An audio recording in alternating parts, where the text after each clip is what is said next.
Stroke एक गंभीर और जीवन को खतरे में डालने वाली स्थिति है, जिसमें मस्तिष्क में रक्तवाहिका विकार स्ट्रोक के लक्षणों को आकस्मिक रूप से प्रारंभ करते हैं। ये वयस्कों में विकलांगता और मृत्यु का एक प्रमुख कारण है।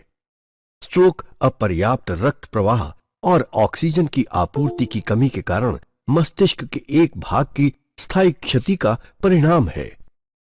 यह मस्तिष्क में किसी रक्त वाहिका के अवरोधित होने से या टूटने के कारण हो सकता है। मस्तिष्क का वो भाग जिसे क्षति पहुंचती है खराब हो जाता है और अब कार्य नहीं कर सकता। स्ट्रोक के लिए जिम्मेदार खतरों के कारणों में धूम्रपान करना, उच्च रक्तचाप होना, मधुमेह रोग, हृदय रोग, मोटापा और मद्य का अत्यधिक उपयोग शामिल है। आयु और स्ट्रोक का पारिवारिक इतिहास भी किसी व्यक्ति में स्ट्रोक के खतरे को बढ़ाता है। स्ट्रोक दो प्रकार के होते हैं, इस्कैमिक और हेमोरेजिक यानी रक्तस्रावी। इस्कैमिक स्ट्रोक तब होता है जब कोई रक्त थक्का मस्तिष्क में मौजूद या मस्तिष्क की ओर जाती हुई धमनी में अवरोध उत्पन्न करता है। यह सबसे सामान्य प्रकार का स्ट्रोक है और लगभग 80% स्ट्रोक के मामलों का कारण है।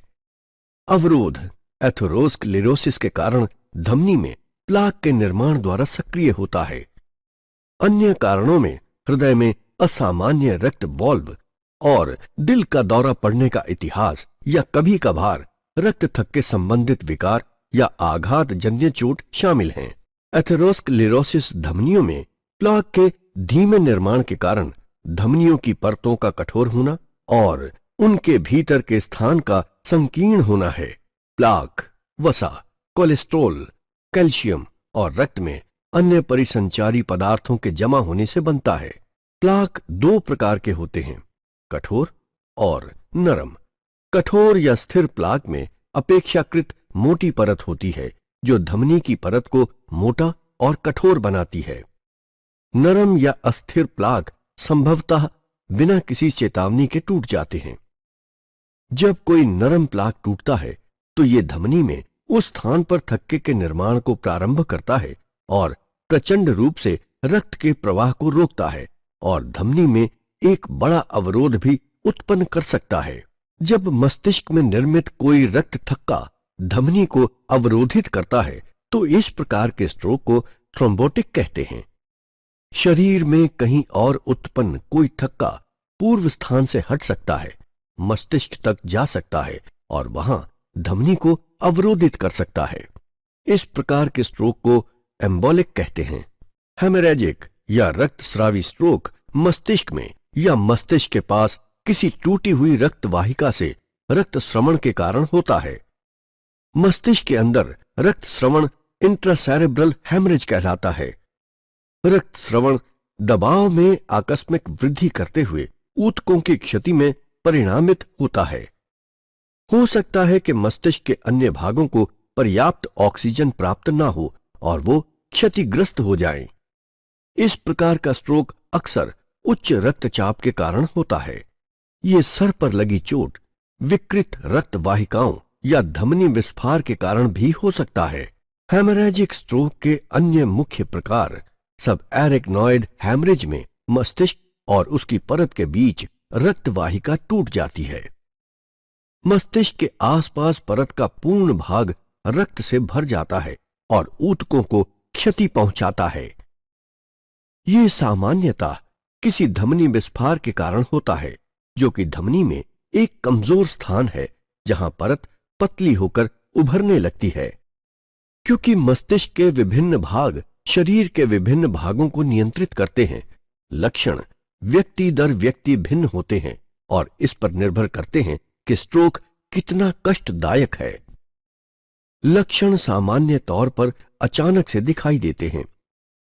व्यक्ति को शरीर का एक तरफ का हिस्सा कमजोर या सुन्न महसूस हो सकता है, प्राय चेहरे, हाथ या पैर का। उन्हें बोलने या दूसरे को समझने में परेशानी उत्पन्न हो सकती है। उन्हें देखने या सुनने में कठिनाई हो सकती है या वो अपना संतुलन या तालमेल खो सकते हैं। उन्हें चक्कर आने जैसा महसूस हो सकता है या सिर में भारी दर्द उत्पन्न हो सकता है। स्ट्रोक एक चिकित्सीय आपात स्थिति है और यदि किसी व्यक्ति को स्ट्रोक महसूस होता है तो उसे जितनी जल्दी हो अस्पताल ले जाने के लिए आपातकालीन सेवा बुलाई जानी चाहिए। शीघ्र निदान स्ट्रोक को बढ़ने से रोक सकता है। रक्त जांच और स्कैन डॉक्टरों के लिए ये जानने में सहायक होते हैं कि स्ट्रोक किस प्रकार का है और उन अन्य स्थितियों को खत्म करते हैं जिनसे समान लक्षण उत्पन्न हो सकते हैं। स्कैन में परिकलित टोमोग्राफी या सीटी, अल्ट्रासाउंड, मैग्नेटिक रेजोनेंस इमेजिंग या एमआरआई और एंजियोग्राफी शामिल हैं, जिसमें एक्सरे के अंतर्गत दृश्यमान एक पदार्थ को धमनी के भीतर पहुंचाते हुए सर और गर्दन का एक्सरे किया जाता है। उपचार स्ट्रोक के प्रकार पर निर्भर करता है। पूर्वापचार मस्तिष्क को होने वाली क्षति को सीमित करने में सहायक हो सकता है। भविष्य में स्ट्रोक की रोकथाम के लिए दीर्घकालिक चिकित्सा और जीवन शैली में परिवर्तन की आवश्यकता हो सकती है। पुनर्सुधार चिकित्सा रोगी को पुनः यथासंभव स्वतंत्रता प्राप्त करने में सहायता की ओर लक्षित है। इस्केमिक स्ट्रोक की आरंभिक चिकित्सा का अभिप्राय थक्के को तोड़ना और अवरोधित धमनी में रक्त प्रवाह को पुनः स्थापित करना है। कुछ मामलों में स्ट्रोक के 3 घंटे के अंदर ऊतक प्लाज्मिनोजन सक्रियक या टीपीए मस्तिष्क में और होने वाली क्षति को सीमित कर सकता है। भविष्य में स्ट्रोक के खतरे को कम करने के लिए दीर्घकालिक औषधियों में रक्तचाप कम करने की दवा, कोलेस्ट्रॉल कम करने की दवा और थक्के को रोकने की दवा जैसे कि एस्प्रिन शामिल है। थक्के को रोकने की चिकित्सा को हेमोरेजिक स्ट्रोक में उपयोग नहीं किया जाता। यदि स्ट्रोक किसी धमनी विस्फार द्वारा या धमनी परत में किसी कमजोर स्थान में होता है तो इसे शल्य क्रिया द्वारा ठीक किया जा सकता है।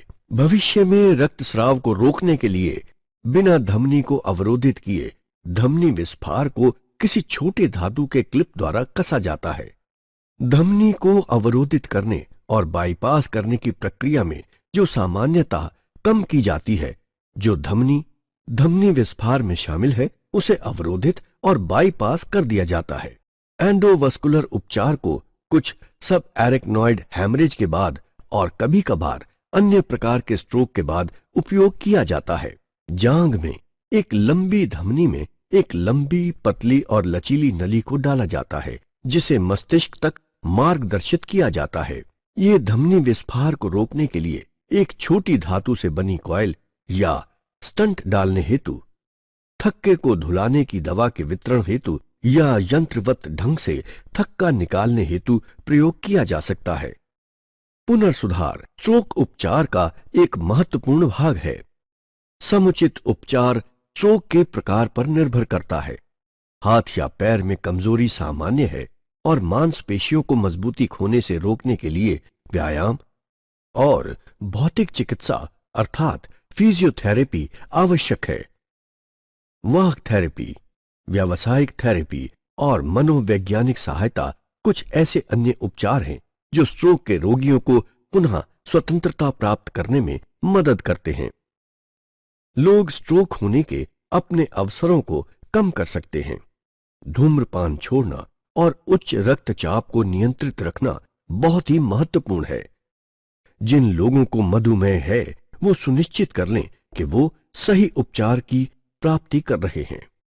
जिन लोगों का वजन सामान्य से अधिक है उनके लिए वजन घटाना उच्च रक्तचाप को नियंत्रित रख सकता है। नियमित व्यायाम, पौष्टिक आहार और अनुशंसित स्तर से अधिक मद्यपान न करना स्ट्रोक की रोकथाम कर सकते हैं।